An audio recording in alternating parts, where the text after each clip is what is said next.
Hello guys, మీ mobile పోయినట్టయితే మనకు ముందుగా ఒక విషయం తెలియాలి. ఏంటంటే మనం పోగొట్టుకున్న మొబైల్ యొక్క ఐఎంఈఐ నంబర్ ఏంటో మనకు తెలిసి ఉండాలి. అయితే మనకు ఫోన్ బాక్స్లో స్టిక్కర్ వేసి వస్తుంది, లేదా మన మొబైల్లో కూడా ఉంటుంది.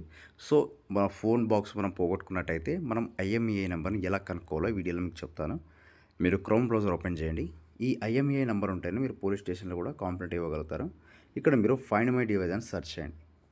ఫైండ్ మై డివైస్ అని సెర్చ్ చేసిన తర్వాత అయితే ముందుగా మీరు డెస్క్టాప్ సైట్లో ఉండరు కాబట్టి డెస్క్టాప్ సైట్ నేను కూడా తీసేస్తున్నాను. ఇక్కడ చూడండి, ఆండ్రాయిడ్ ఫైండ్ మై డివైస్ అని కనిపిస్తుంది. దీనిపైన క్లిక్ చేయండి.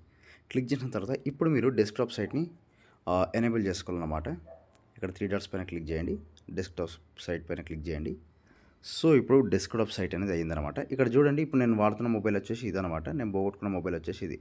అయితే గుర్తుంచుకోండి, మీరు ఏ మొబైల్ అయితే మీరు మీ పోగొట్టుకున్న మొబైల్ యొక్క ఐఎంఈఐ నెంబర్ కనుక్కోవాలనుకుంటున్నారో ఆ మొబైల్లో మీరు పోగొట్టుకున్న మొబైల్లో ఉన్న ఆ జీమెయిల్ ఐడితోని ఈ మొబైల్ కూడా లాగిన్ అయ్యి ఉండాలన్నమాట. ఓకేనా?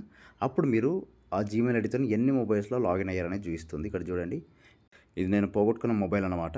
సో దీంట్లో ఉన్న మెయిల్ ఐడితోనే ఈ ఫోన్లో కూడా నేను లాగిన్ అయ్యి ఉన్నాను అనమాట. సో అందుకే నాకు 2 మొబైల్స్ అనేది చూపిస్తుంది. సో రైట్, ఇప్పుడు నేను పోగొట్టుకున్న మొబైల్ వచ్చేసి రియల్మీ X7 అన్నమాట. దీనిపైన క్లిక్ చేస్తున్నాను. క్లిక్ చేశాక ఇక్కడ సెట్టింగ్ ఆప్షన్ కనిపిస్తుంది. దీనిపైన క్లిక్ చేయండి. క్లిక్ చేసినట్టయితే ఇక్కడ చూడండి, నా ఐఎంఈఐ నెంబర్ వచ్చేసి నాకు కనిపిస్తుంది.